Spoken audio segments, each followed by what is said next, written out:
Assalamualaikum warahmatullahi wabarakatuh. Yang Waalaikumsalam kami warahmatullahi hormati wabarakatuh. Pak Direktur,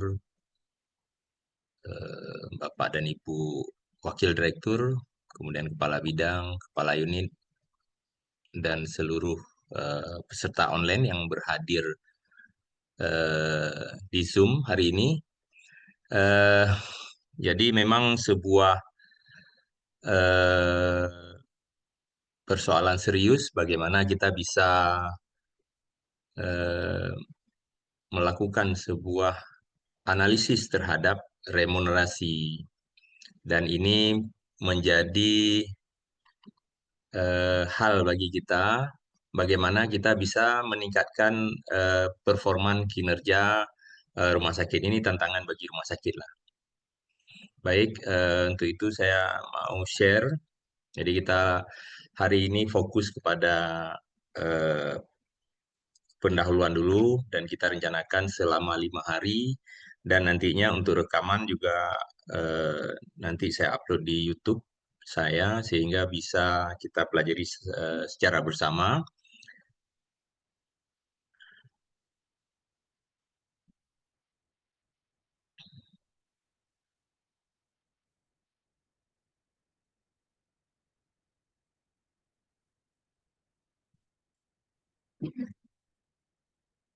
Iya.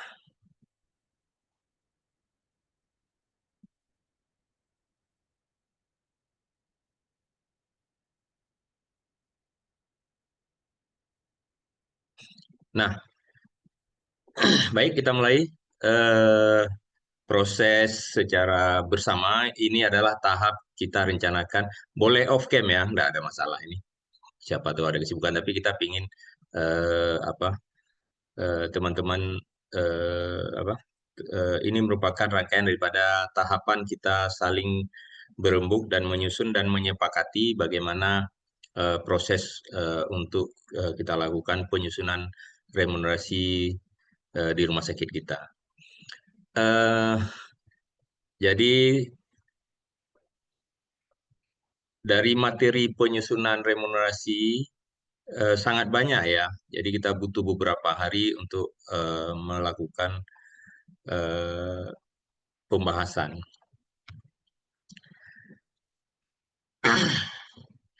Jadi ini adalah tantangan implementasi remunerasi. Jadi kenapa timbul kita harus selalu membahas remunerasi, ya?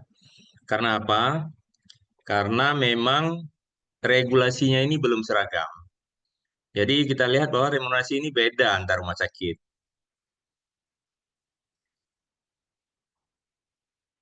Kemudian pemahaman terhadap implementasi itu di pusat beda, di daerah juga lain lagi, ya. Kemudian nanti akan ada beda antar organisasi profesi. Jadi beda antar lembaga terkait narasumber. Jadi saya selalu mengikuti hal mengenai remunerasi ini. Kalau di perusahaan swasta, dia jelas bahwa remunerasinya bertahap dan jelas kerangka kerjanya. Tetapi di kita di pemerintah ini sangat banyak regulasi yang eh, mengatur tersebut. Kemudian tantangan lainnya adalah bahwa sistem penilaian untuk remunerasi tersebut, apakah itu sistem informasi kinerja, itu belum optimal. Ya, kadang-kadang rumah sakit sudah punya SIM-RS untuk penilaian kinerja, ataupun ada e-kinerja karena kita ini kan basisnya ASN. Kalaupun bukan ASN, tetapi itu adalah bekerja di tempat pemerintah. Jadi ada proses penilaian kinerja. Kemudian ini juga menjadi persoalan adanya resistensi internal. Jadi ada perubahan di zona nyaman. Kemudian satu lagi, kalau terlalu transparansi juga akan timbul resistensi. Wah, akan melihat yang lain. Nah, ini menjadi sebuah persoalan yang serius juga. Sehingga oleh karena bisa transparansi tersebut, maka kita bisa melihat kesenjangan profesi ya, antar profesi. Jadi persepsi keadilan ini dalam eh, pembagian antar profesi ini juga menjadi persoalan yang sangat serius. Nah, jadi pada pertemuan kali ini saya tidak banyak membahas mengenai detail, tetapi lebih membahas bagaimana pemahaman persepsi kita aja bahwa bagaimana eh, remunerasi itu yang sebenar-benarnya. Jadi istilahnya kita sama-sama memahami bagaimana sebetulnya remunerasi untuk level rumah sakit itu bagaimana. Kemudian, nah sekarang sebagaimana disampaikan Pak Direktur tadi, bahwa ada proses transformasi kesehatan secara nasional ya. Jadi rujukan berbasis kompetensi nantinya, kemudian juga implementasi rekam medis elektronik, kemudian ada SDM untuk pemenuhan eh, rujukan berbasis kompetensi, ada pemenuhan SDM, pemenuhan infrastruktur, itu semua sangat betul-betul istilahnya kita itu harus menjadi sebuah tim yang solid untuk mencapai tujuan organisasi. Jadi pemerintah sebetulnya mendorong sistem remunerasi itu berbasis kinerja, ya. Kemudian bahwa memang variasi sistem ini bisa terjadi. Jadi memang banyak rumah sakit yang menggunakan model yang berbeda untuk saat ini. Ya, ada jasa pelayanan, ada tunjangan eh, tambahan penghasilan atau gabungannya, tetapi semua itu adalah menggunakan indikator kinerja. Nah, ini yang mesti kita lihat. Tujuan utama adalah bagaimana meningkat keadilan, motivasi SDM, dan efisiensi layanan. Jadi tiga inilah yang harus kita lihat, bahwa dia adil, motivasi SDM meningkat, tetapi di satu sisi adalah ada efisiensi layanan. Nah, ini yang menjadi dasar atau semangat daripada remunerasi tersebut. Baik, ini merupakan kesepakatan kita sebelum berproses ke tahap lebih lanjut bahwa ini strategi kunci implementasi. Kita harus menyamakan persepsi dulu, ya. Kita harus sama persepsi, kemudian kita harus meningkatkan kolaborasi antar unit terhadap sistem remunerasi tersebut yang bisa dijalankan secara menyeluruh.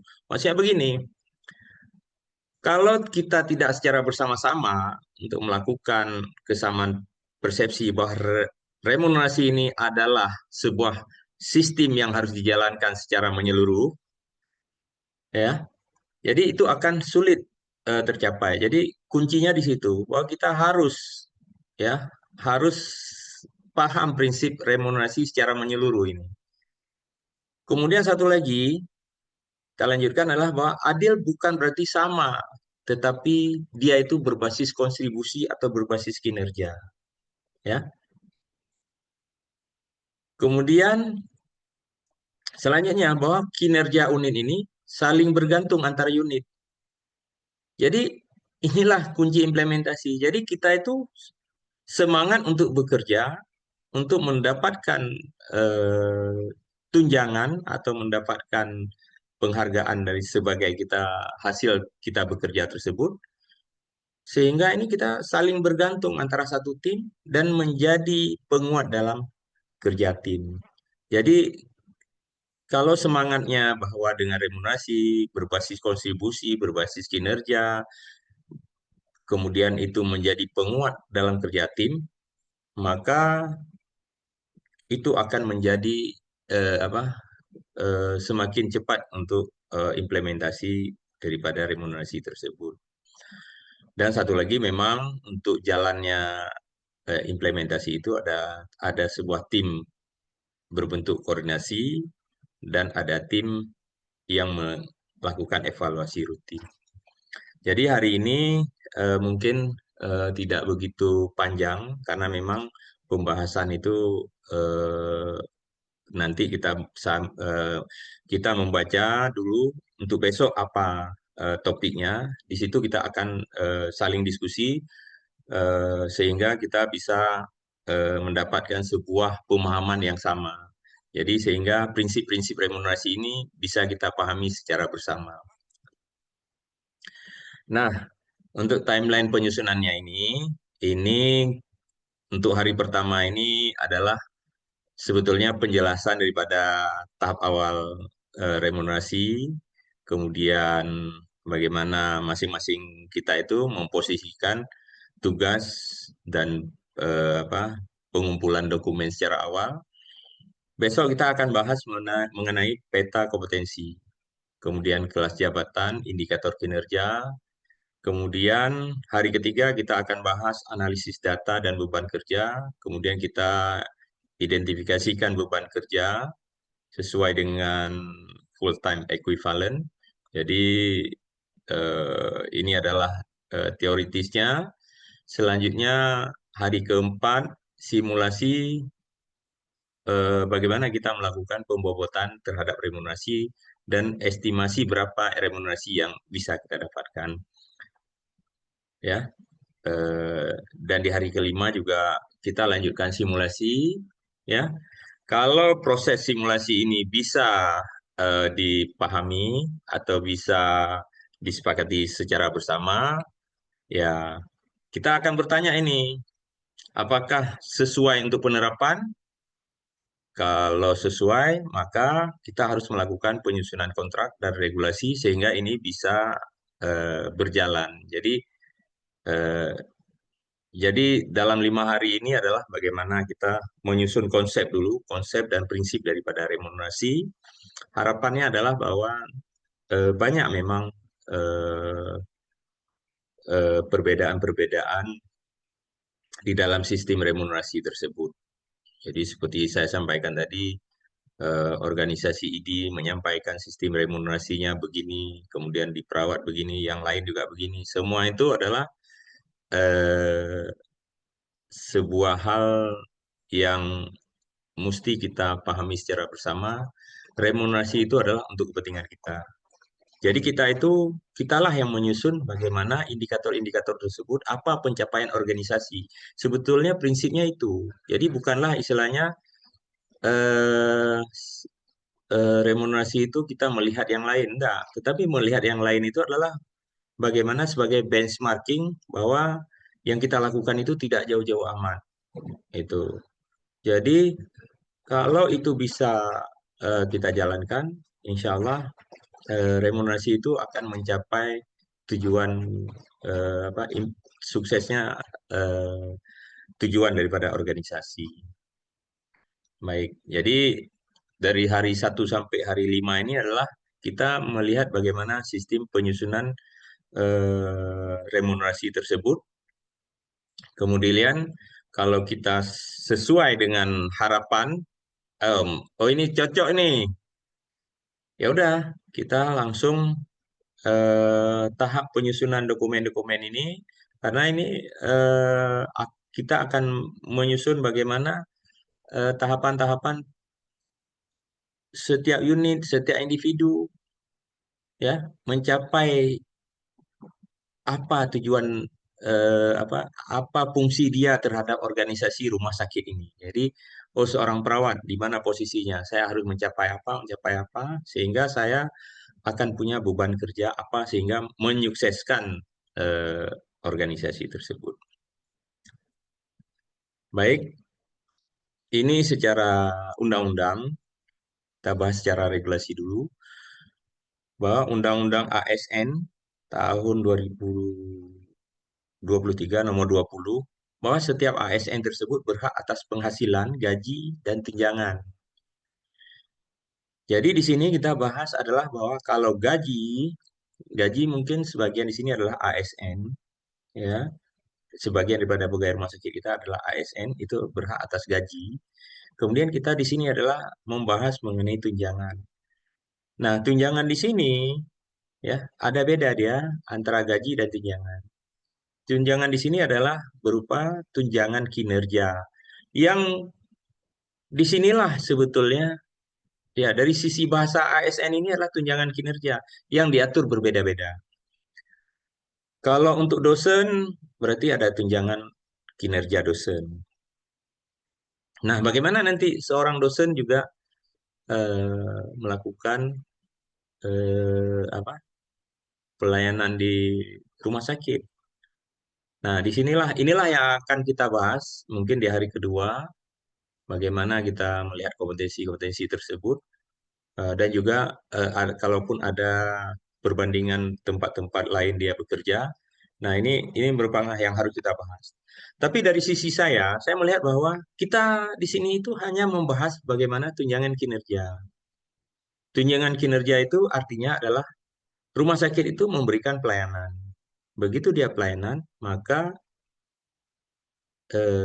kita berhak mendapatkan tunjangan kinerja. Nah, itulah insentif atau tunjangan yang secara regulasi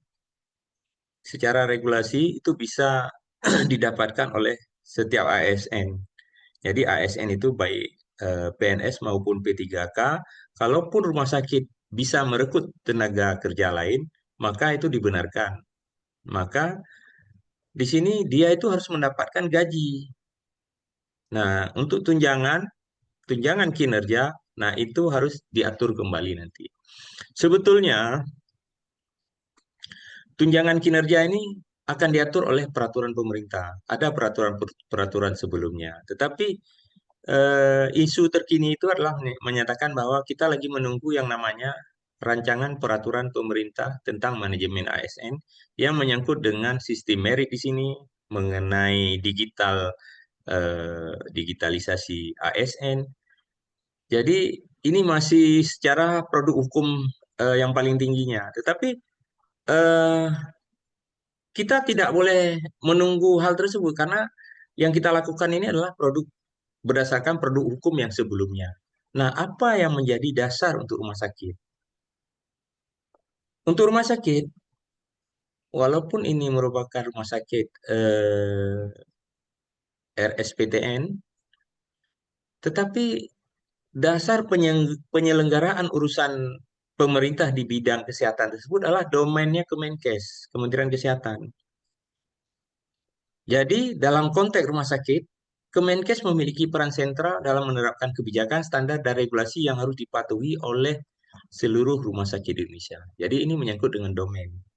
Jadi, kita sebetulnya adalah mudah-mudahan menuju ke rumah sakit yang nantinya kalau jadi dibangun, rumah sakit yang lebih besar.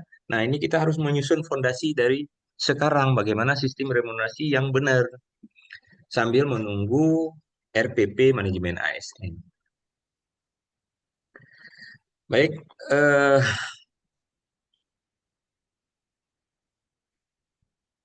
jadi saya akan tampilkan sebetulnya regulasi. Oh ya, nanti setelah ini kita tampilkan indikator kinerja dulu ya, pemahaman bagaimana kinerja. Nah, sebetulnya kita bahas indikator kinerja dulu karena bahwa setiap orang itu punya target kinerja di sini. Target kinerja itu apakah dokter spesialis, direktur juga punya target kinerja, wakil direktur juga, kepala bidang juga, dokter spesialis juga, kemudian eh, apa seluruh staf PPA atau staf administrasi juga punya target kinerja. Target kinerja ini karena ini sistem remunerasi, ya, maka kita harus bisa membuat dalam satu kesatuan. Nggak boleh eh, eh, kalau sistem fee for service, oh dia bekerja kita kasih gaji sekian, kita kasih insentif sekian, maka ini tidak akan akan susah. Tetapi dengan sistem remunerasi, maka ini akan lebih mudah. Nah, jadi kita bahas hari ini hanya indikator kinerja. Jadi kita sepakat mengenai hari ini mungkin tidak begitu menarik ya pembahasannya, tidak begitu mendalam. Tetapi saya hari ini hanya ingin menyampaikan bahwa ini merupakan basisnya. Kalau kita sepakat secara bersama bahwa indikator kinerja menjadi eh, landasan kita, maka yang lain-lain pun akan lebih mudah. Tapi kalau kita tidak sepakat, maka ini akan susah, ya, akan susah untuk kita jalankan. Kenapa? Karena begitu kita jalankan, bahwa ini akan ada perbedaan-perbedaan, akan ada variasi-variasi, akan ada update-update, maka itulah hal-hal yang seharusnya. Nanti akan saya contohkan bagaimana Kementerian Kesehatan juga melakukan hal yang sama ya terhadap proses remunerasi ini. Oke, kinerja itu adalah bagaimana kualitas ya dan kuantitas kerja yang dicapai oleh seseorang yang pegawai dalam melaksanakan tugasnya sesuai dengan tanggung jawab yang diberikan kepadanya. Jadi besok kita akan lihat bahwa tanggung jawab perawat itu sesuai dengan kompeten. Jadi yang pertama dilakukan itu adalah menyusun daftar kompetensi. Ya, besok kita akan mulai menyusun daftar kompetensi. Kemudian kita akan menyusun apa indikator-indikator pencapaian ya daripada kerja tersebut. Kemudian apa yang menjadi hal-hal yang menjadi target kita secara bersama. Target kita secara bersama ya, bagaimana misalnya service excellent. Service excellent itu harus bagus antara unit 1, 2, 3, 4, 5. Jadi kalau kita tidak punya target secara bersama ya, bahwa service kita melayani pelayanan memberikan pelayanan yang memuaskan. Jadi kepuasan pasien itu menjadi hal yang utama. Jadi kita bisa melihat bahwa oh ada unit A kepuasannya 80%, ada unit B 90%. Jadi secara rata-rata kepuasan kita adalah 85%. Nah, disinilah istilah yang menjadi kinerja bahwa ada unit yang tidak memberikan kepuasan yang lebih bagus. Nah, ini harus ditingkatkan.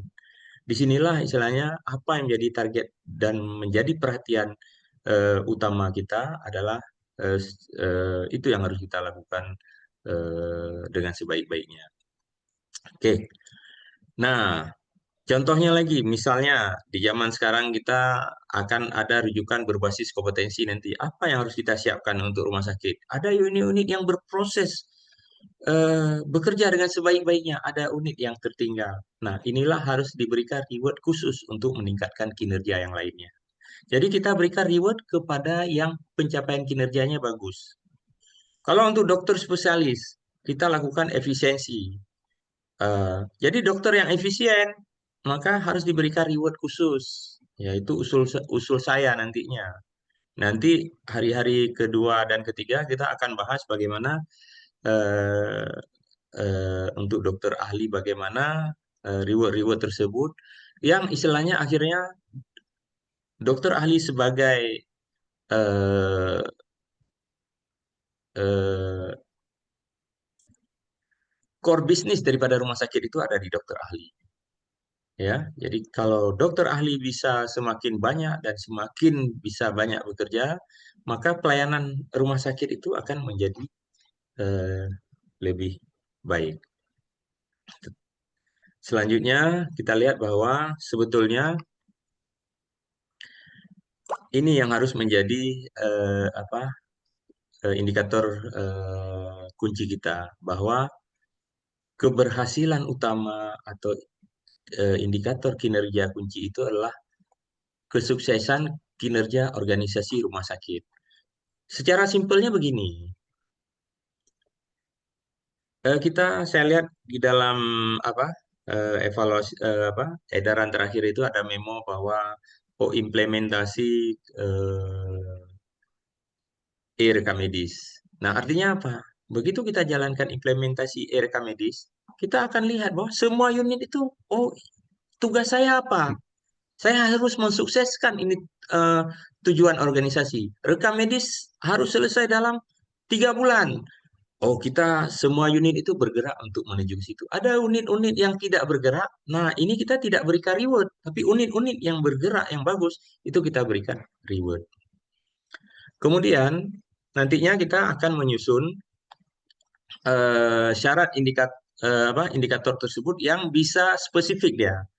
Jelas, tidak multitafsir dan fokus pada satu hasil.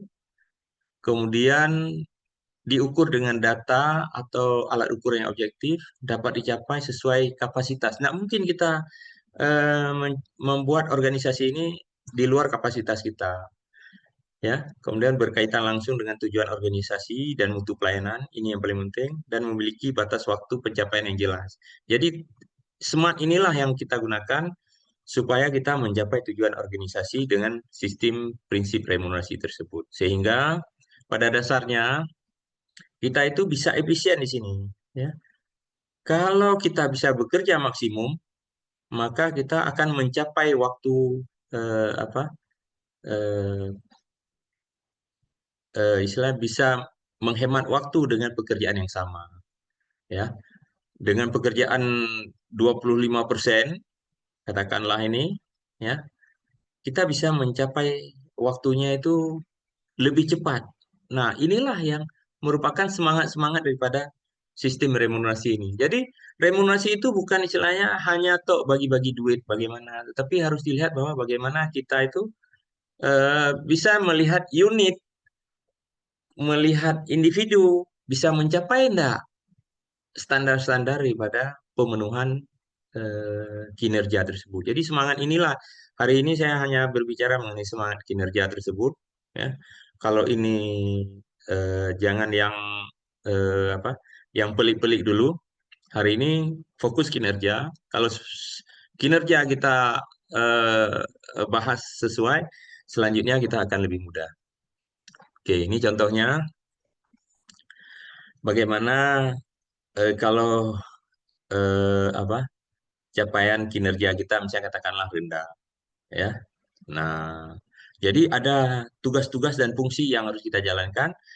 Eh, jadi begitu capaiannya katakanlah misalnya 85, oh sangat baik. Tapi kita harus mencari yang luar biasa. Unit individu yang luar biasa adalah kinerja yang melebihi target dan harapan. Kita pingin, ya, ada unit-unit yang mempunyai nilainya 5 atau individu. Inilah yang harus dievaluasi rutin setiap minggu, setiap bulan, dan kita akan membentuk yang namanya peta talenta nantinya. Ya, ada nine box, penilaian nine box itu tersebut, yang sebetulnya itu juga merupakan satu kesatuan sesuai dengan bagi ASN juga. Kita akan buat sesuai bahwa itu sesuai kinerja kita itu akan terhubung dengan SKP, terhubung dengan apa?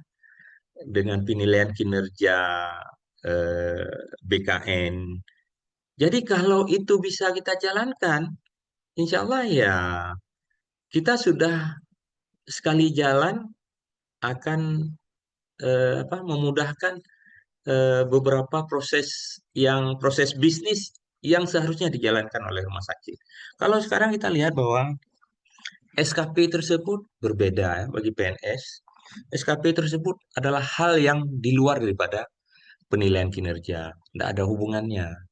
Kemudian eh, di dalam aplikasi juga tidak ada hubungannya. Seharusnya ini adalah saling keterkaitan. Jadi dasar kita memberikan remunerasi menurut saya adalah penilaian kinerja. Oke, baik. Selanjutnya kita masuki pembahasan mengenai regulasi. Saya akan apa membahas regulasi.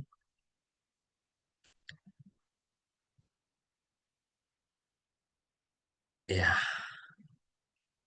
regulasi Kemenkes ini. Jadi sebetulnya adalah bahwa kalau kita sepakat bahwa regulasi mengenai remunerasi tersebut adalah berdasarkan Kementerian Kesehatan. Pertanyaannya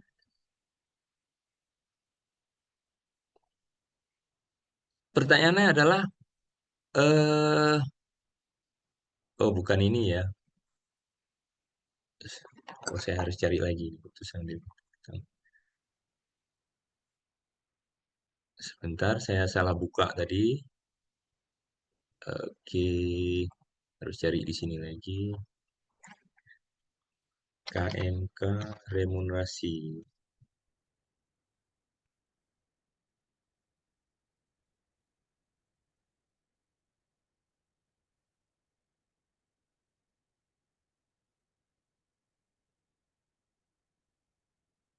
Ya, ini dia. Ya, ini dia tentang keputusan Menteri Kesehatan Republik Indonesia tahun 2024 tentang tata kelola remunerasi pejabat pengelola dan Dewan Pengawas Badan Layanan Umum Rumah Sakit di lingkungan Kementerian Kesehatan. Ini kan di Kementerian Kesehatan nih. Kita sementara kan kita bukan Kementerian Kesehatan, tetapi regulasi yang lain yang mana? Ya, regulasi yang lain itu yang mana? Kan itu pertanyaannya. Mana regulasi yang lain? Kita belum mempunyai regulasi yang lain. Karena apa? Bahwa, nah, nah ini coba dilihat bahwa keputusan Menteri Kesehatan nomor 625 Menkes tahun 2010 sebetulnya untuk rumah sakit ini sudah lama ya. Sistem remunerasi ini sudah lama. Jadi tentang pedoman penyusunan sistem remunerasi karena memang lebih banyaknya kan badan layanan umum dan ini menjadi benchmarking daripada rumah sakit lainnya. Jadi keputusan Menteri 625 tahun 2010 ini itu sudah tidak sesuai dengan perkembangan hukum dan perlu diganti ya. Nah, jadi kita tidak bisa menggunakan lagi ke Menkes 625 sebagai regulasi untuk rumah sakit untuk menyusun remunerasi. Nah, pertanyaan lagi selanjutnya, kita menggunakan regulasi apa? Ya kita baca lagi daripada apa ini hmm, regulasi tersebut bahwa berdasarkan pertimbangan tersebut ya maka ini ada di bawah keputusan Menteri Kesehatannya. Jadi ini kita hanya sebagai benchmarking, kita melihat regulasi yang di atas untuk kita ambil caranya untuk digunakan secara apa menyeluruh untuk rumah sakit. Pertanyaan ada nggak sistem yang lain? Kalau saya sendiri melihat bahwa inilah sistem yang harus kita lakukan. Karena apa? Mau tidak mau, ya sistem inilah yang akan nanti diterapkan. Begitu mungkin RPP, ASN, manajemen ASN terbit atau karena memang eh, itu akan istilahnya linear dengan apa yang diharapkan oleh Kementerian Kesehatan bahwa Kementerian Kesehatan akan membuat sistem remunerasi ini dimulai dari rumah sakit vertikal dulu, nanti akan turun ke bawah ke rumah sakit yang lainnya. Ya, jadi ini kita lihat bahwa pemberian remunerasi itu prinsip keadilan, proporsional, kesetaraan dan kepatutan dan kinerja. Ya, kita sepakat dengan kata-kata kinerja tadi ya. Ya. Nah, kemudian pemberian remunerasi itu adalah bersumber dari penerimaan negara bukan pajak, PNBP atau rupiah murni. Jasa layanan tersebut adalah PNBP tersebut, rupiah murni. Ya, jadi ini sudah sesuai ya penerimaan negara bukan pajak. Jadi ini adalah rupiah murni yang merupakan hasil daripada klaim atas BPJS. Nah, selanjutnya kita lihat bahwa remunerasi yang dimaksud di Diktum satu itu terdiri daripada gaji, honorium, tunjangan tetap, insentif kinerja, pesangon, remunerasi bulan ke-13, dan tunjangan hari raya. Nah, disinilah saya ingin sampaikan bahwa kalau saya sendiri, kita bahas remunerasi ini adalah kita bahas eh, sebagai insentif kinerja saja. Karena gaji bagi PNS sudah ada gaji. Nah, ini nanti ada hubungannya dengan nanti kita akan bahas akan ada P1, P2, P3. Jadi P1 itu sebetulnya gaji. Jadi begitu kita menjadi BLU, maka kita dapat gaji. Kalaupun ditambah insentif dari pemerintah, maka gaji tersebutlah yang harus ditambah. Jadi menurut saya besok kita akan bahas mengenai yang lebih spesifiknya ini. Jadi komponen gaji ini di luar daripada kita hanya bahas P2 nanti. Nah, nanti kita akan masuk sedikit-sedikit ya. Karena ini sebagian teman-teman juga sudah memahami remunerasi, tapi sebagian yang lain juga belum ya. Saya rasa juga belum. Jadi saya harus apa? Secara perlahan-lahan menyampaikan supaya pemahaman-pemahaman tersebut bisa didapatkan. Nanti kalau ada pertanyaan boleh langsung aja. Nah, jadi kita hanya bicara adalah insentif kinerja.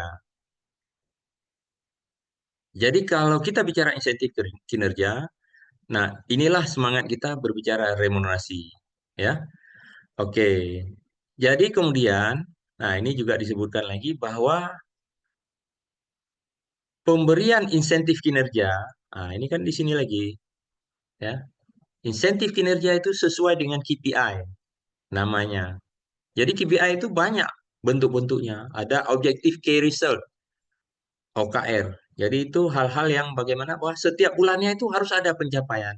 Jadi kalau ini ada proses pencapaian, semua organisasi itu bergerak secara bersama-sama, maka istilahnya menurut saya kita nggak pusing-pusing kali bahwa kita begitu kita bekerja, kita selesai bekerja, ini target kita, besok kita akan pulang ke rumah dengan kondisi nyaman, ya, besok kita bekerja lagi. Jadi kita capai KPI-KPI tersebut.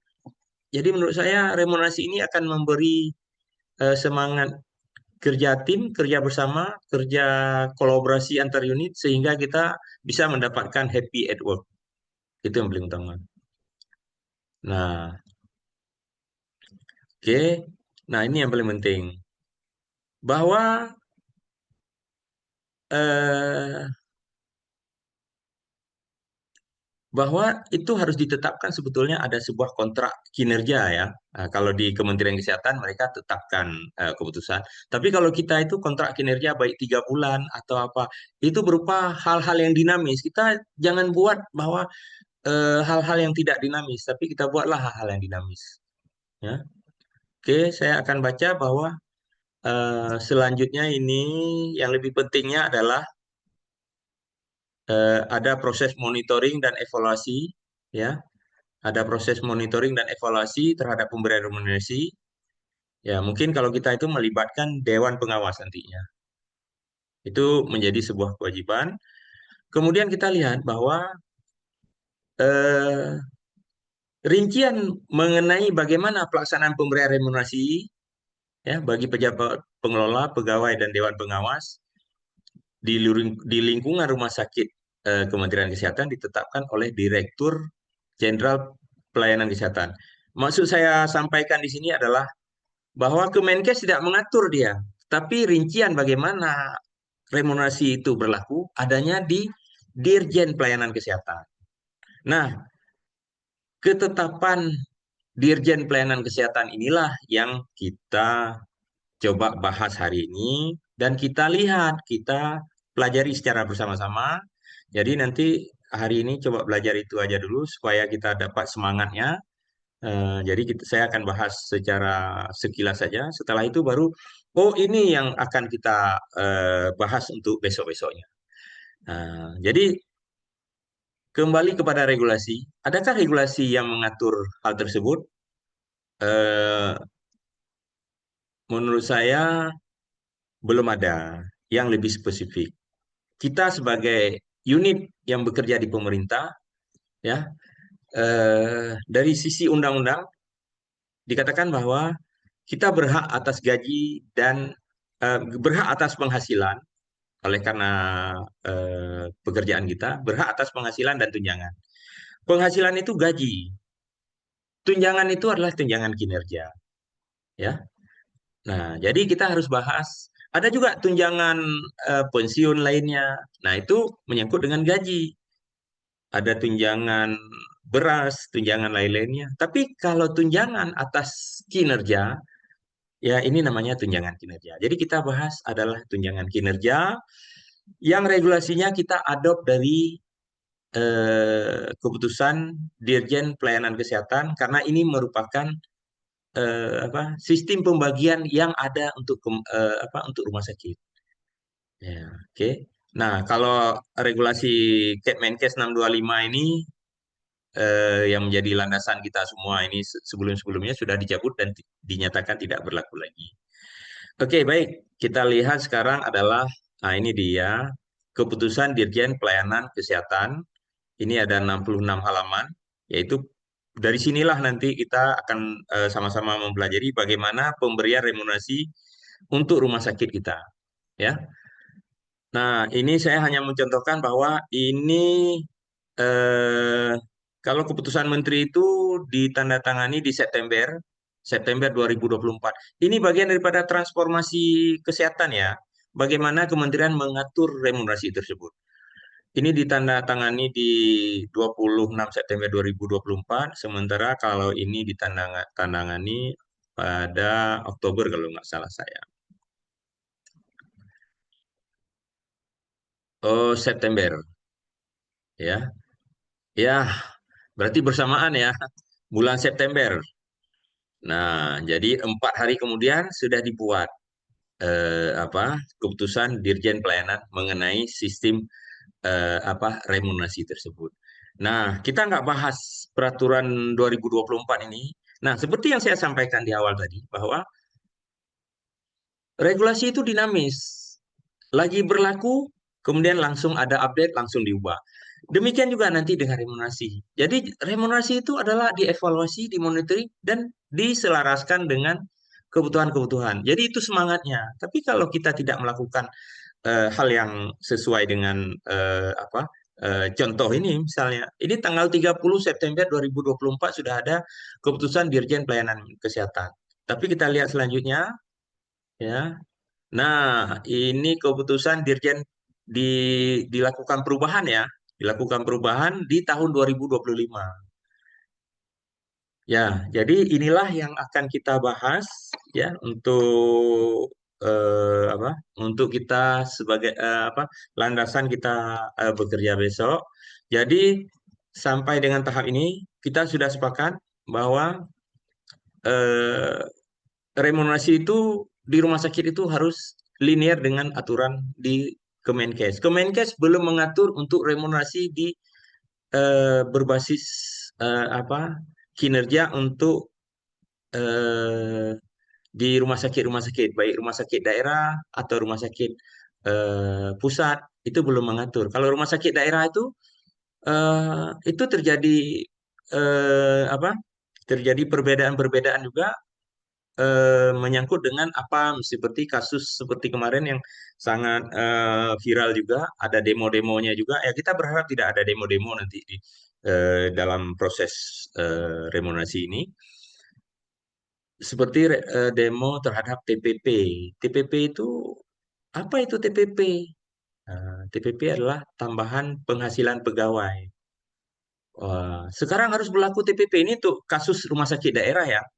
Harus berlaku tambahan penghasilan pegawai selain gaji. Jadi ASN menerima gaji dan menerima tunjangan kinerja.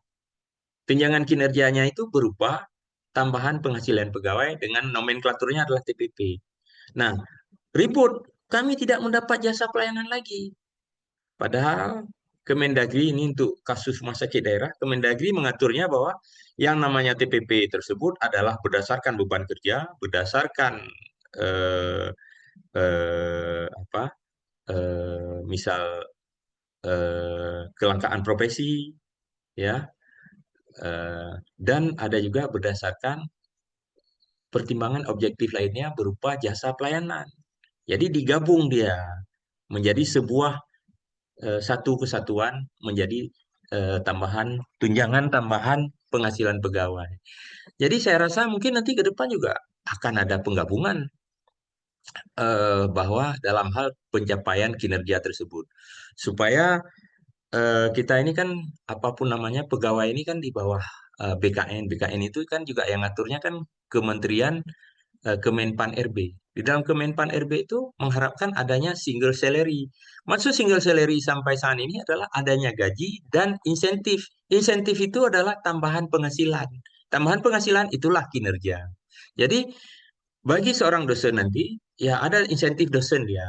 Ada insentif dia bekerja di rumah sakit. Inilah yang harus digabung, tetapi bukan berarti harus mendapat.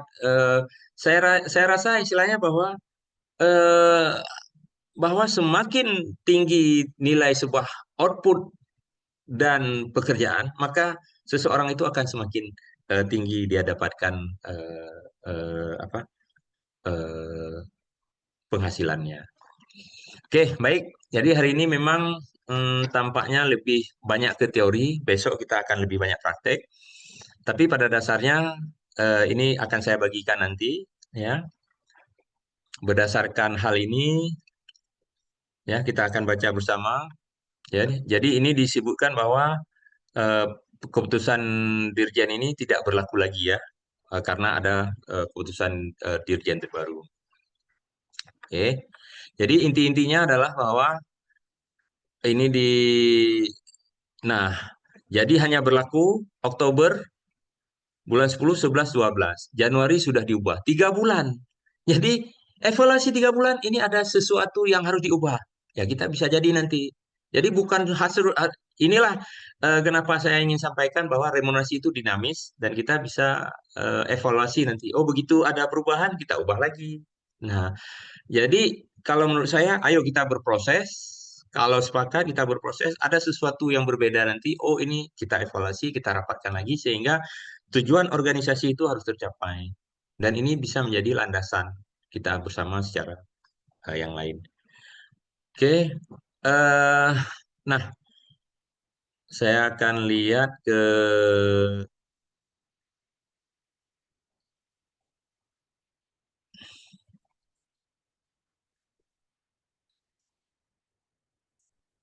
nanti kalau ini nampaknya nggak usah dibaca lah ya. Ini penilaian-penilaian ini agak ini betul-betul ini saya sampaikan kenapa nggak usah dibaca dulu karena nanti ini bisa baca belakangan. Ini ada bagaimana ini menetapkan kelas jabatan. Ya, ini sudah masuk ke teori sedikit ya. Nah, tapi intinya adalah, nah ini saya contohkan bagaimana nanti eh, ya. Nah, coba lihat di sini. Nanti akan ada namanya kelompok jabatan. Ini NS2, NS3, NS4. Ini nurse. Jadi ada level-level. Ya, kemudian dia pencapaiannya berapa, pencapaian kinerjanya ini. Ya, kemudian ada indeks kinerjanya ini. Sehingga dia akan mendapatkan insentif. Nah, jadi eh, di sini ada semua sebanyak 68 halaman. Jadi berdasarkan inilah, regulasi inilah yang kita mau sampaikan. Ya, kemudian insentif Dewan Pengawas juga seberapa besar dari insentif Direktur Utama. Kita juga berdasarkan ini nanti akan ada jasa-jasa untuk Dewan Pengawas. Ya, oke. Tapi intinya saya mau sampaikan adalah bahwa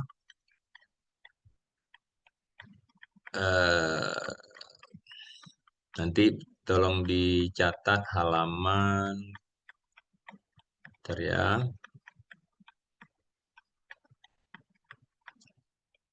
Nah, ini sudah masuk ke lebih lebih spesifik. Oke. Jadi ada namanya pengelompokan jabatan. Ini di halaman 57 ya, di sininya atau halaman 57 ya, halaman 57. Pengelompokan jabatan. Jadi ada jabatan direksi, ada nanti jabatan strategic leader ya. Ini mohon dipahami dulu strategic leader itu apa saja nanti ya. Ya, ini selevel daripada kabid ya dengan kewenangan eh, dan tanggung jawab yang berbeda-beda. Kemudian operational leader ini adalah tim di lapangan, bisa kepala ruangan, operational staff itu hanya staff, ya. Kemudian medik spesialis, ada medik juga, ya. Kemudian ada perawat, ada eh, apa penunjang medis non keperawatan. Jadi kalau kita melihat rumah sakit apa ini, rumah sakit vertikal, mereka punya 16 16 kelas jabatan ya. Di kita nanti bisa aja 16 tapi kelas jabatannya itu yang berbeda ya. Nah, tapi mereka sebutkan ada rumah sakit tipe 1A dan 15 untuk rumah sakit selain tipe 1A. Mau 15, mau 16 tidak ada masalah ya. Itu hanya bagaimana kita menyusun dan saya akan sampaikan sebetulnya regulasi ini dapatnya dari mana ya. Jadi akan ada nanti professional grade ya. Ya, oke. Kemudian akan ada ruang tumbuh peringkat pekerjaan. Nah, Ini sudah masuk ke perhitungan-perhitungannya, ada direksi nanti berapa nilai pekerjaannya. Direksi bisa sampai 5.000. Ini adalah poin sebetulnya. Strategic leader ada di berapa, ya. Ini adalah poin-poinnya. Berapa selisih-selisihnya? Ini bisa disesuaikan. Kalau di sini mereka selisih antar ini mohon dicatat juga. Ini udah mulai masuk ke teori ya. Ini karena kan teori ini kita belajar ya. Eh, Mereka itu bahwa ada 6 kelas jabatan di mana lebar antar kelas jabatan itu dengan poinnya 15 sampai 30. 40 pun bisa ya. Begitu dia ada capaian-pencapaian yang memang lebih lebih apa lebih lebih ini. Jadi ini sistem remunerasi inilah yang nanti kita akan lihat ya. Oke. Nah, ini dia sebetulnya. Nah, apa yang kita bahas tadi? Ya, saya ini kan ya. Oh, ada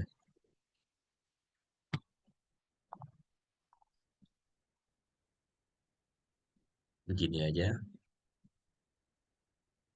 Nah, kita lihat bahwa ini aja. Biar saya bisa ini. Di mana letak eh ini kebetulan ini kan banyak yang strategic leader ya. Nah, kita mau buat strategic leader itu ada berapa ya? Nah, boleh. Nah, jadi ada kalau di sana itu ada strategic leader yang 1, 2, 3, 4. Jadi sesuai dengan level-levelnya. Nah, di sini juga ada operational leader ya. Jadi eh, inilah yang menjadi konsep dasar kita dalam sistem remunerasi. Kita nggak bahas bagaimana cara baginya dulu, ndak. Dokter spesialis ada di mana? Ada di sini. Iya. Nah, mereka itu sampai MS5. Kalau saya lihat bahwa yang harus kita lakukan pertama itu adalah peta kompetensi. Kenapa peta kompetensi? Karena inilah yang bisa menjadi pengalaman saya dulu mengambil peta kompetensi tersebut dari ini khusus untuk perawat ya. Nanti coba lihat peta kompetensi untuk perawat. Perawat ada kompetensi 1, 2, 3, 4, 5. Begitu di 5 adalah apa? Dia itu sudah katakanlah misalnya sudah S1 bekerja 15 tahun, 20 tahun, maka dia berhak mendapat N5. Menurut saya tidak. Jadi inilah yang harus dilakukan betul-betul bahwa perawat itu harus bisa memetakan kompetensi N1 itu siapa aja dan siapa aja orangnya. N2 siapa, N3 siapa. Tapi begitu dia istilahnya sudah level 4, 5, kalau untuk rumah sakit kita ya udah masukkan dia ke strategic leader ya. Sehingga dia bisa sebagai seorang yang pengatur strategis. Kalau dia di di ruangan, maka ya ini yang harus dilihat bahwa level-level ini harus kita lihatkan bahwa ini ada perbedaan-perbedaan ya. Jadi menurut saya besok yang paling penting itu pembelajaran kita itu bagaimana sebelum menyusun kinerja, sebelum menyusun apapun, kita harus menetapkan dulu peta kompetensi. Jadi ini saya nggak mau masuk ke yang lain-lain dulu. Besok kita tetapkan dulu peta kompetensinya apa saja. Besok banyak diskusi. Kalau hari ini hanya sekedar teori. Jadi peta kompetensi, oh kita mau tetapkan sampai 5, boleh. Siapa aja yang 5? Kalau dia tidak punya skill khusus, jadi peta kompetensi itu adalah betul-betul peta kompeten. Dia kompeten apa aja, ya. Kalau misalkan ya di rumah sakit besar, katakanlah lihat tamatan D3, ya. Tapi dia itu bisa misal katakanlah eh, asisten operasi satu yang skillnya itu untuk operasi-operasi berat, untuk operasi bedah saraf, operasi jantung. Kalau menurut saya itu adalah talenta-talenta rumah sakit. Artinya apa? Dia harus diberikan minimal kalau enggak N4, N5. Jadi fungsi N4, N5 ini kalau tidak ada mereka ini enggak bisa. Ya. Jadi bagaimana nanti perhitungannya? Kita lihat nanti di bawah. Perhitungan bagaimana kita memberikan apa jasa atau apapun itu. Nah, inilah yang harus kita sesuaikan dengan apa lokalnya kita, ya. Tapi kalau kita berikan misal dia sudah S1, pengalaman kerja sudah 15 tahun, ya, kita berikan dia N5. Ya, pengalaman saya karena mengambil dari Kemenkes dulu ya, pada saat saya mengatur di rumah sakit lain yang lain, akhirnya apa? Dia ditempatkan di sebuah unit dan dia tidak level kompetensinya di bawah yang D3. Akhirnya yang D3 ini demotivasi. Jadi kenapa? Sementara yang S1 atau yang udah bekerja lama ini, wah saya kan sesuai ini. Nah, kita mau dengan perawat ataupun nanti non perawat, ini mau kita sesuaikan dengan kompetensi. Boleh 5 level, silakan, tetapi tentukan mana yang level 5. Tidak semua orang bisa level 5. Tentukan sesuai dengan organisasi kita. Jangan lihat organisasi sesuai dengan yang punya Kemenkes, karena punya Kemenkes pun masih dalam tahap penyesuaian. Kalau saya lebih cenderung lihat kepada Kemenkes, Kemenpan RB. Nah, ada satu fenomena ini yang harus dilihat juga, jangan sampai nanti diskusi ke sana ya.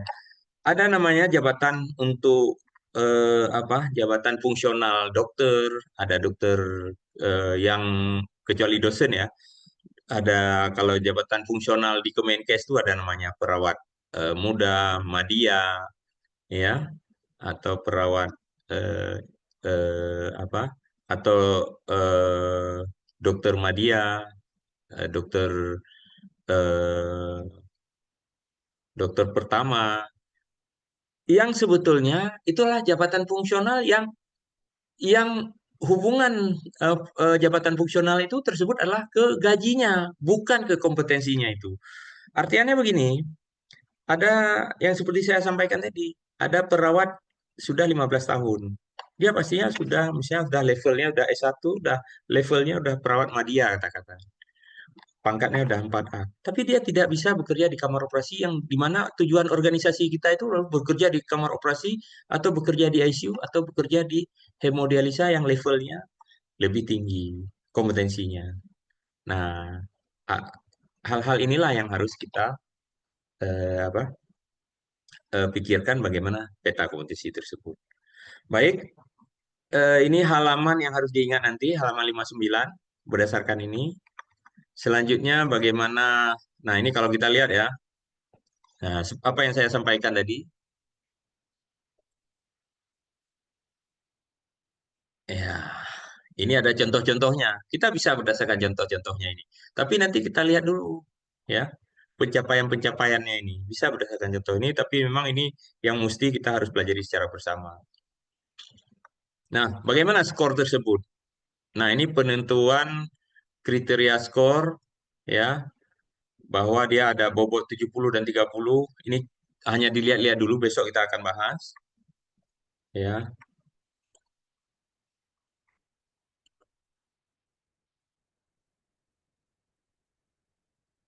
Ya, ini kita akan bahas. Kalau nanti sebetulnya pembahasannya lebih ke, nah ini coba lihat, ya. Mereka itu nyusunnya sampai sedetil-detil ini, tapi kita itu adalah khusus untuk rumah sakit mereka, sesuai dengan grade mereka.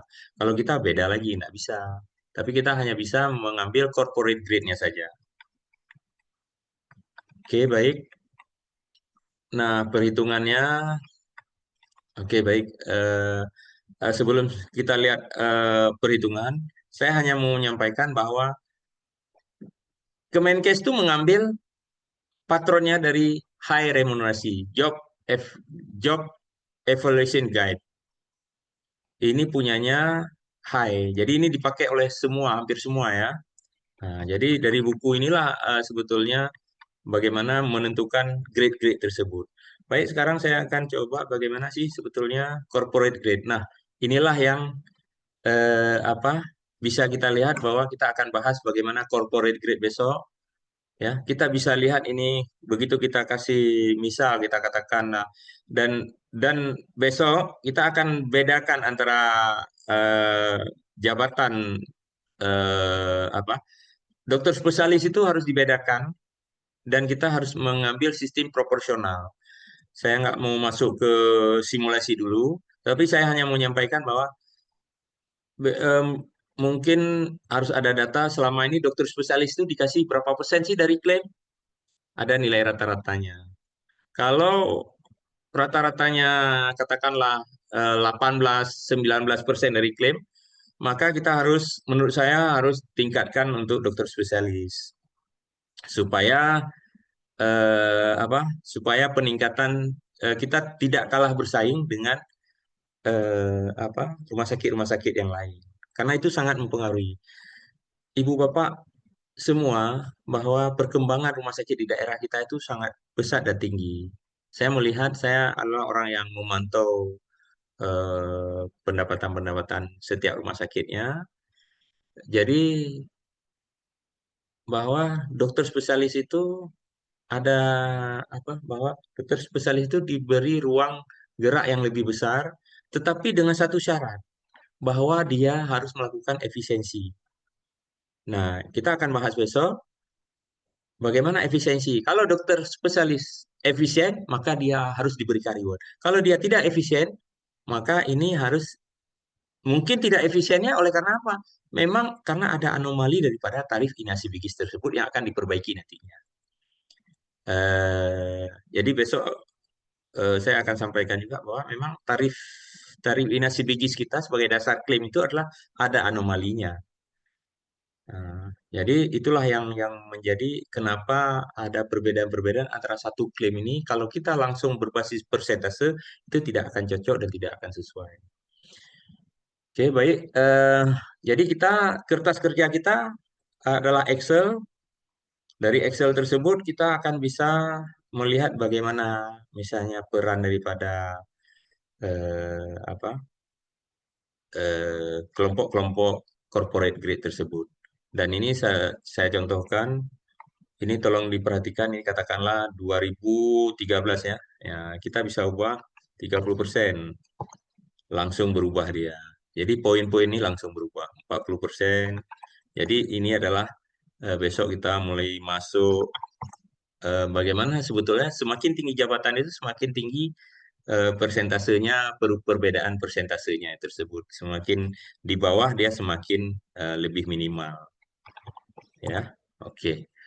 Jadi saya rasa eh, untuk hari ini ya, ini contoh implementasi se ini aja yang bisa saya sampaikan. Jadi nanti di dalam grup akan saya bagikan mengenai terkait dengan eh, dasar kita bergerak dan nanti saya akan coba bagikan eh, file Excel. Jadi kita akan bekerja dengan file Excel dulu. Setelah itu kalau sudah kita memahami, maka sebetulnya itu kita bisa bekerja dengan file apa itu? File Google Sheet. Jadi kita bisa bekerja secara bersama-sama. Oke, itu aja dari saya. Memang ini banyak teori hari ini tidak begitu menarik ya. Tapi tidak apa-apa. Saya rasa ini bagian dasar bagaimana kita menyusun fondasi untuk sistem remunerasi. Saya kembalikan ke floor, Dr. Eva. Mungkin ada diskusi atau apa? Dari saya itu aja yang bisa saya sampaikan. Baik, terima kasih kepada Dr. Yasir. Mungkin untuk para peserta ada yang ingin ditanyakan terkait dengan materi yang sudah dijelaskan pada siang hari ini.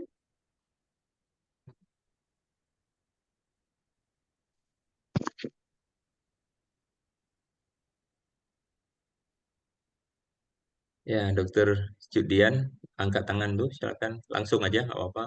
Mungkin Oke, Dokter terima Judian. kasih dokter. Assalamualaikum warahmatullahi wabarakatuh. Waalaikumsalam Dokter, warahmatullahi. ya. Jadi tadi mungkin dokter sudah memberikan apa namanya dasar ya landasan hukum untuk kita bergerak dari mana mulai perhitungan remunerasi. Mungkin kemarin diskusi kita hanya saya dokter dan mungkin ada Heri. Nah kami sendiri terus terang dok tidak sanggup menampung semua materi yang dokter sampaikan. Jadi makanya pada hari ini pada saat itu kita tidak bisa lanjut untuk bisa merealisasikannya. Jadi pada saat ini saya mengajak semua unit terkait untuk kita bisa mulai bergerak. Nah, mungkin karena waktu kita ini terbatas, Dok ya. Harapannya setelah selesai in-house training ini minimal kita dapat satu gambaran pola perhitungan renumerasi. Nanti mungkin itu nanti akan kita plenokan. Kalau bisa secepatnya bisa kita implementasikan perhitungan yang baru. Karena juga ini supaya kita bisa lebih objektif gitu. Jadi setiap lelah yang telah diberikan oleh para staf itu bisa langsung kita bayarkan. Kalau selama ini kan kita hanya menunggu pembayaran dari BPJS dulu, kemudian baru kita hitung. Nah, pembayaran dari BPJS itu sendiri kadang pertama waktunya dua bulan setelah pelayanan baru dibayarkan. Kemudian dari yang dibayarkan itu tidak sepenuhnya, ada yang pending.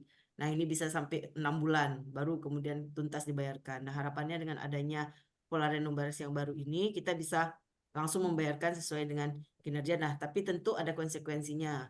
Mungkin besarannya mungkin akan lebih sedikit mungkin, dokter ya, mungkin jadi yang dari yang biasa, tapi ada reward di ujung nanti yang akan kita berikan. Mungkin nanti itu perhitungannya juga akan kita sepakati bersama. Mungkin Dok, supaya agar pertemuan besok kita bisa lebih teratur, apa yang harus kami siapkan dari sekarang, mungkin biar diskusinya besok juga bisa langsung kita mulai. Mungkin bisa dibagikan Dok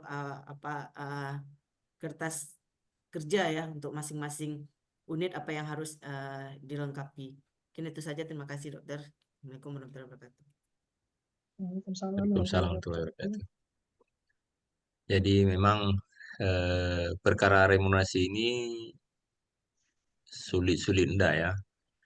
Seperti saya sampaikan tadi, begitu kita transparan, persepsi yang berbeda, oh ini kenapa dia tinggi? Jadi kita terlalu sering kadang-kadang melihat, oh dia tinggi, dia rendah. Makanya semangat kita itu apa? Kalau semangat kita bekerja sebuah organisasi, itu akan lebih baik.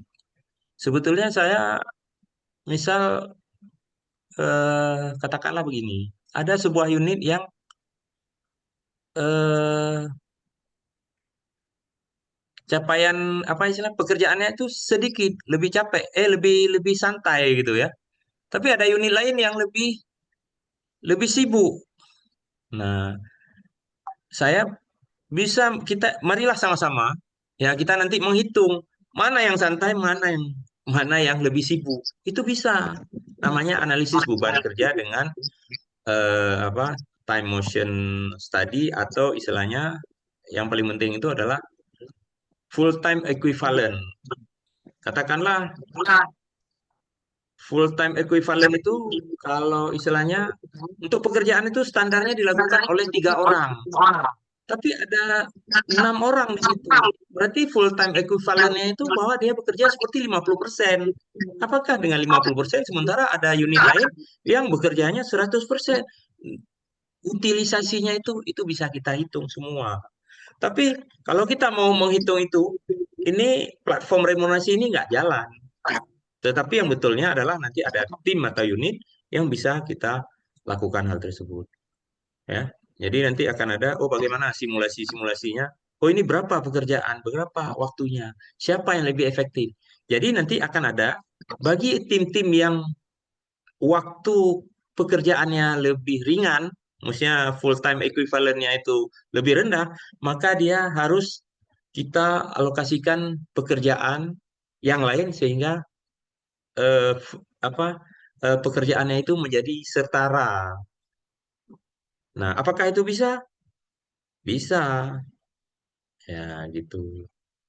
Jadi harapannya itu. Jadi itu yang harus kita lihat bahwa proses-proses itu bisa kita lakukan supaya pekerjaan-pekerjaan itu bisa jadi sebanding. Mungkin itu aja, Dokter Dean, mengenai apa? Mengenai bahan apa pekerjaan ini. Insya Allah nanti malam akan saya share. Besok pagi mungkin jam 9 ya. Ya kita sambil, karena ini kan hari ini aja saya ini pekerjaan yang tidak begitu menarik ini. Tapi menariknya adalah pada saat simulasi hari keempat kelima simulasi saya dapat berapa. Kan itu yang jadi masalah, ya. Jadi Itu yang menariknya itu di situ. Nah, disitulah saya kecil ini. Begitu kecil, saya nggak mau. Oh, saya yang besar, saya diam-diam aja. Kan begitu. Tapi intinya adalah bahwa lihat dulu bagaimana pemenuhan kinerja. Jadi kalau bisa pemenuhan kinerja itu dengan sebaik-baiknya, insya Allah ini organisasinya itu akan bergerak lebih cepat. Jadi kalau kita secara bersama-sama, ini kan prinsip remunerasi bekerja secara bersama-sama untuk mencapai tujuan organisasi secara bersama. Mungkin itu aja. Ada yang lain? Tidak ada ya? Saya dokter. Oh, siap. Terima kasih banyak dokter izin bertanya. Yang pertama, bagaimana bila ada satu staf yang merangkap beberapa posisi tadi seperti strategic leader sama operational leader. Kemudian yang kedua, kalau misalkan satu unit itu indeks kinerjanya itu dipengaruhi oleh unit lain sehingga menyebabkan IKU dia menurun, maka IKU siapa yang kita nilai sebagai yang lebih rendah. Kemudian yang ketiga dokter terkait dengan time motion tadi dok. Kalau misalkan time motion berarti kan pekerjaannya itu nampak dulu hasil kerjanya, dia bergerak dulu baru dia dianggap bekerja. Nah, bagaimana dengan staf yang menunggu, misalnya kita bilang sopir ambulan ataupun misalnya Oka tidak ada operasi nih, tapi nanti akan ada jam-jam di luar itu yang dia bertambah time motionnya. Bagaimana perhitungan di sini, Dok? Terima kasih. Iya, baik. Jadi yang pertama itu adalah eh, sebuah organisasi kadang-kadang kita terlalu apa itu bahwa kalau kita sudah ditugaskan A oleh pimpinan, maka kita tidak boleh mengambil tugas yang lain. Ya, itu bukan begitu. Saya saya cerita sedikit dulu bahwa saya itu untuk kinerja tersebut tahun 2020, 2021, 2000 ya 2020. Ya 2020 sebelum ya sudah COVID itu ya atau sesudah COVID lah ya ya. Pada saat sudah bisa berjalan-jalan ke luar. Jadi kita itu belajar langsung itu bagaimana PKN itu ada sub kinerjanya. Kita belajar langsung bagaimana reformasi di Kemenpan RB, reformasi ASN terhadap kinerja. Jadi eh, jadi disebutkan di situ memang ada regulasinya bahwa yang paling penting itu ada pencapaian organisasi. Jadi tugas itu adalah tugas organisasi dan itu bisa dicatat. Rangkap jabatan itu adalah hal-hal yang biasa, diberikan tugas tambahan. Yang jangan dia tidak punya kompetensi. Contohkan misalnya seorang supir pimpinan, misalnya, dia bisa memasak. Kalau dia memasak untuk organisasi, maka di waktu senggangnya tersebut, maka itu harus dimanfaatkan. Nah, inilah hebatnya remunerasi, bagaimana kita membuat organisasi-organisasi yang full time equivalent tadi tersebut, dia itu tidak ada pekerjaan, maka dia harus dideliver ke unit lain. Supaya apa? Supaya unit lain itu menjadi lebih efisien bekerjanya, tidak full, tidak. Jadi hal-hal inilah setiap bulannya ini harus dilakukan. Oh, ini berapa pekerjaannya berapa? Itu bisa dihitung semua. Jadi perangkap jabatan itu adalah sebuah hal yang normal dan itu istilahnya merupakan tugas daripada apa itu eh, mencapai tujuan organisasi. Oke. Kemudian mengenai IKU. Jadi IKU itu adalah lebih kepada di mana unitnya dia bekerja. Ya. Pada dasarnya, pada saat saya dulu saya tuh buat sistem remunerasi. Sebetulnya saya dari 2016 itu kita sudah memahami mengenai sistem remunerasi. Saya sudah ikut beberapa apa? Kalau dulu kan masih offline, kita ikut dari 2016 kita sudah ikut pelatihan-pelatihan. Kemudian seiring dengan Zoom, saya juga sering ikut dengan zamannya online. Saya sering ikut bagaimana di dunia swasta, bagaimana sistem pengupahan.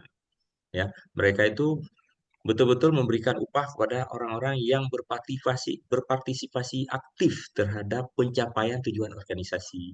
Jadi di sini yang paling penting itu tujuan organisasinya itu. kita tujuannya apa sih? Ya, nah, misal Dokter Esi klaim klaim kita sudah tanggal 1 sudah harus klaim. Ya, kita lihat mana unit yang kan kita lihat aja di unit keperawatan itu kita deliver ke sana IKI-nya. Ruang A bisa tercapai nggak? Ya, nggak bisa tercapai. Kenapa? Dokternya belum melakukan penginputan. Kenapa belum melakukan penginputan? Oh, karena dokternya sibuk. Sibuknya kenapa? Kalau pasiennya 2 orang, dia sibuk, itu berarti dokternya yang tidak kita kasih bonus. Kita kasih bonus pada orang yang memberikan hal tersebut. Tapi kalau dokternya banyak pasien, kemudian melayani dengan baik, service excellence-nya bagus, apa yang kita dapatkan? Bahwa organisasi itu akan lebih bagus. Jadi ada unit lain yang membantu, tetapi untuk dokter tersebut dia karena efisien, memberikan kontribusi margin positif dari sisi keuangan, maka itu dari sisi itu yang kita berikan. Atau dari sisi bahwa dia memberikan pelayanan yang lebih baik. Nah, dari indikator-indikator itulah yang harus kita berikan, ada istilahnya sebuah reward kepada dokter spesialisnya. Jadi kita itu harus berbicara reward. Kalau kita berbicara punishment, makanya saya tidak berbicara punishment. Orang akan alergi terhadap punishment. Punishment itu jangan kita berikan, tapi kita berikan reward. Yang punishment itu bukan punishment, dia itu tidak mencapai pencapaian optimal, maka tugas organisasi evaluasi melakukan empowerment. Ayo kita dorong yang nilainya 60 itu kita naikkan tadi. Ya, jadi saya rasa mengenai IKU tersebut lebih utamanya begini. Kalau dulu di tahap awal saya belajar adalah bahwa IKU itu punya organisasi kita berikan. Tapi kalau yang terbaru ini adalah bahwa IKU itu adalah bagian daripada eh, istilahnya. Jadi kinerja rumah sakit itu itulah kinerja direkturnya. Ya, kinerja kepala unitnya itu adalah kinerja daripada apa? Menunjukkan kepala ini adalah menunjukkan daripada indikator kinerja pencapaian unitnya itu. Ini implikasinya apa? Kalau kepala unitnya nilainya 70, apakah nilai staf rata-rata akan 100? Tidak. Ada yang 100, ada yang 50. Disitulah maka secara sistem nanti kita kalau lihat itu sistem penilaian itu ada di Kemenpan juga bagaimana penilaian kinerja tersebut. Jadi mau tidak mau setiap ini itu nggak mau lah 60. Kalaupun 60, oh ini apakah indikatornya terlalu berlebih tidak bisa kita capai atau satu lagi memang betul-betul unitnya yang tidak mau bekerja. Nah, kita bandingkan. Oh, unit lain kok bisa? Oh, unit ini tidak bisa karena katakanlah oh tidak mampu mengkomunikasikan atau tidak apa atau apa dikomplain. Misal oh banyaklah indikator-indikator yang harus kita capai nantinya. Oke, baik. Jadi mengenai IQ tersebut dan automation itu adalah bagaimana sebetulnya realnya perhitungan itu adalah berbasis waktu. Ya, di semua itu berbasis waktu.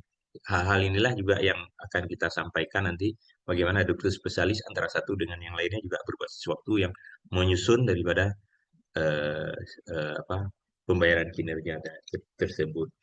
Nah, menyangkut dengan istilah pegawai-pegawai OKA nanti. Nah, menurut saya kan secara nanti full time equivalent ya, nanti dibaca juga full time equivalent itu bagaimana.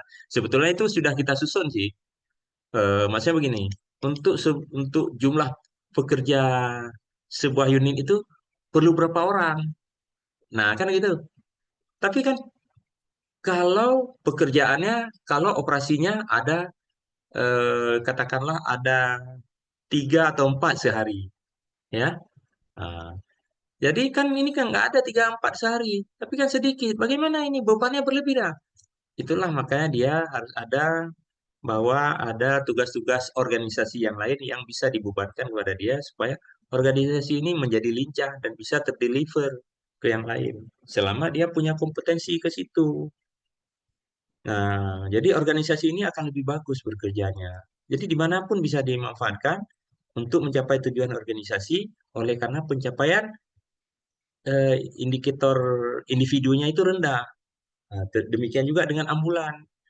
Nah, jadi kalau di rumah sakit daerah sekarang, itu supir ambulan itu nggak boleh diangkat lagi sebagai beberapa rumah sakit sih yang menjadi isu. Sebetulnya kalau BLU itu bisa aja, BLUD itu bisa kalau di rumah sakit daerah. Nah, mereka itu supir ambulan itu dulu ada supirnya, tapi kan nggak bisa ini pemerintah misalnya seperti pemerintah Aceh, nggak bisa istilahnya membayar gaji pegawai itu nggak boleh. Nah, jadi mereka itu apa? Siapa yang melakukan itu? Ya perawat. Nah, hal-hal inilah ada tugas-tugas organisasi bagaimana dia bisa menjadi tugas-tugas lain. Ini pekerjaan yang harus tim independen untuk mengatur ke situ supaya tugas organisasi ini bisa berjalan. Saya rasa itu ya, Dokter Esi ya. Izin dokter saya Untuk pertanyaan. mengingatkan berarti kalau yang untuk tadi pertanyaan pertama, kalau dia punya strategic leader sama operational leader, berarti nanti poin-poinnya juga akan masuk keduanya kalau selama dia merangkap jabatan ya. Akan tetap dihitung atau dipilih yang paling Yang tinggi. maksud pertanyaannya apakah akan dibayar 2 kali? Iya, Tidak. poinnya. Tidak dibayar 2 kali dalam hal remunerasi itu tidak dibayar 2 kali dalam pekerjaan. Tetapi dia itu diukur berapa kapasitas strategic leadernya. Dia sebagai strategic leadernya, ya kan? Tapi dia dibebankan dengan pekerjaan-pekerjaan yang lain. Itu dihitung. Katakanlah misal di dalam sebuah rumah sakit ada seorang bendahara. Bendahara tugasnya adalah mencatat aja. Bendahara mencatat pengeluaran. Tapi dia juga kadang-kadang bendahara itu harus istilahnya melakukan tugas-tugas yang lain yang bukan menjadi kompetensi dia. Maka ini menjadi tugas tambahan. Nah, pencapaian tugas bendaharanya itu tidak tercapai. Kinerjanya tidak akan tercapai. Misalnya katakanlah, misalnya kalau yang sedikit pekerjaannya, seperti kamar operasi tadi itu, kan begitu istilahnya nurse-nya ditingkatkan kan levelnya udah tinggi tuh, minimal apa nurse 2 3 sesuai kompetensi nanti ininya. Pencapaiannya tidak akan tercapai. Nah, kan ada pekerjaan yang lain yang harus dia kerjakan di situ. Nah, deliver inilah yang harus dilakukan ada bahwa dia melakukan pekerjaan tersebut adalah hal-hal untuk mencapai, terutama itu adalah mencapai tujuan organisasi. Tujuan organisasi itu apa? Ada yang namanya istilahnya siklus dia PDCA itu, ya. Jadi di unit dia memikirkan PDCA, ya. Jadi dia itu akan nampak hasil PDCA tersebut, ya, apa supaya organisasi menjadi lebih baik. Nah, jadi inilah peran lebih tinggi kepala unitnya mendeliver. Unit A mengatakan bahwa kami tidak cukup kegiatannya ini. Lapor ke pimpinan. Ini apa? Tetapi pertanyaan tadi apa? Kalau dia di strategic leader atau di operational leader, nanti kita lihatlah apa istilahnya kenapa bisa di dua-dua begitu ya. Nah, jadi dalam hal efisiensi, jadi tidak boleh seseorang itu bekerja lebih banyak kecuali tidak ada yang lain yang bisa mengerjakan tersebut.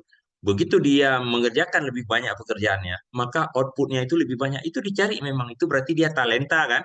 Begitu talenta, maka dia harus diberikan rewardnya. Untuk strategic leader, dia mengerjakan operational leader dan dia lebih bagus mengerjakan ABC, maka pimpinan harus memberikan dia itu reward positif. Berikan dia bonus. Jadi reward-reward itulah yang harus dilakukan dan harus disampaikan. Ini mendorong peta talenta. Jadi dia itu kalau di nine box itu di posisi 9 ya, atau 7, 8, 9. Jadi dia itu adalah orang-orang yang harus dipertahankan oleh rumah sakit.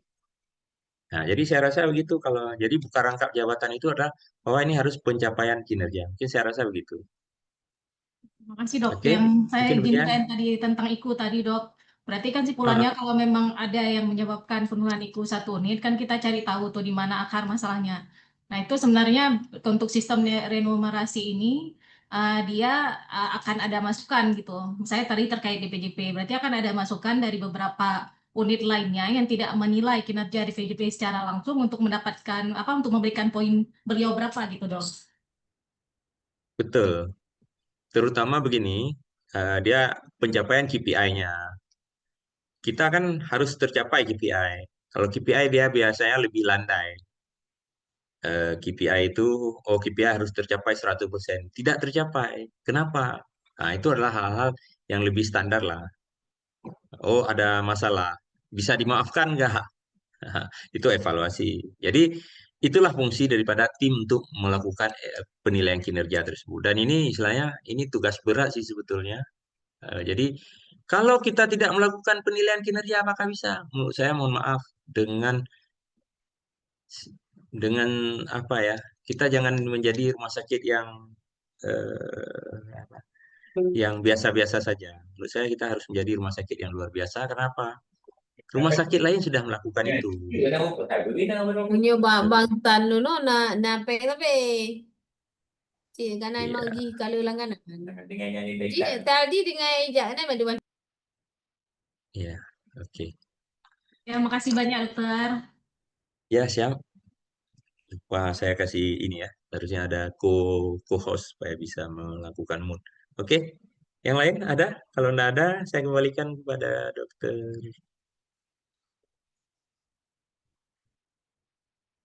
Reva. Sudah ya? Nanti nanti malam saya bagikan ya. Besok besok pagi baru kita bahas kembali secara perlahan-lahan. Nanti kita isi aja lah. Ya, kita pelan-pelan saja, nggak ada yang buru-buru karena ini hanya menyangkut dengan pemahaman dulu. Kalau lain-lainnya nanti apa ya? eh, Menurut saya ini ilmu-ilmu saya ini. Jadi yang saya deliver itu adalah istilahnya gimana ya? Eh, saya saya memang akuntansi manajemen. Akuntansi manajemen ini adalah menilai kinerja, remunerasi yang begini-beginian, menilai hasil daripada laporan keuangan atau hasil daripada indikator keuangan untuk kita manfaatkan untuk kemajuan daripada organisasi, kemajuan. Jadi untuk manajer lah, akuntansi untuk manajer. Jadi laporan keuangan atau laporan kinerja, laporan remunerasi ini kita apa? Kita gunakan untuk peningkatan apa? Akselerasi daripada kinerja organisasi. Mungkin demikian dari saya, Dokter Eva ya. Baik, terima kasih dokter.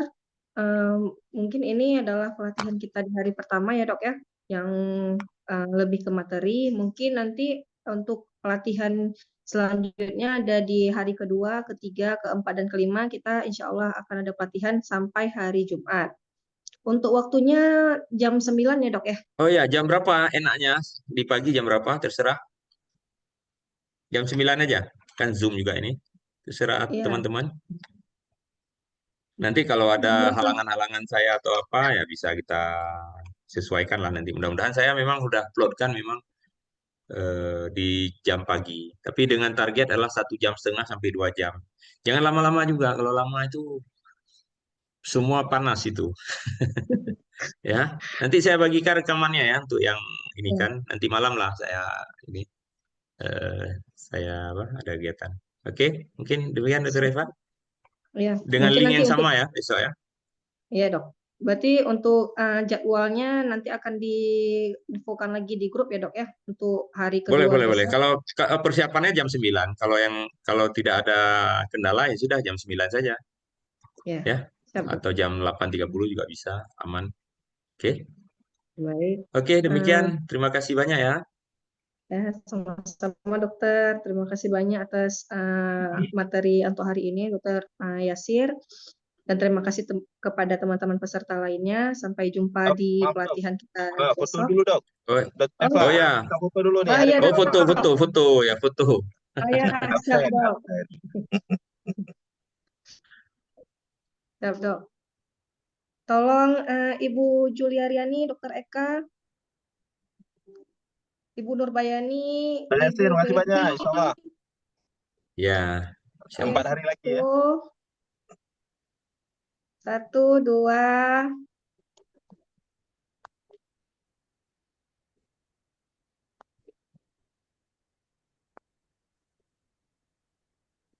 Baik dok. Oke. Oke. Oke ya. Saya stop. Yuk. Makasih. Yuk. Assalamualaikum. Assalamualaikum.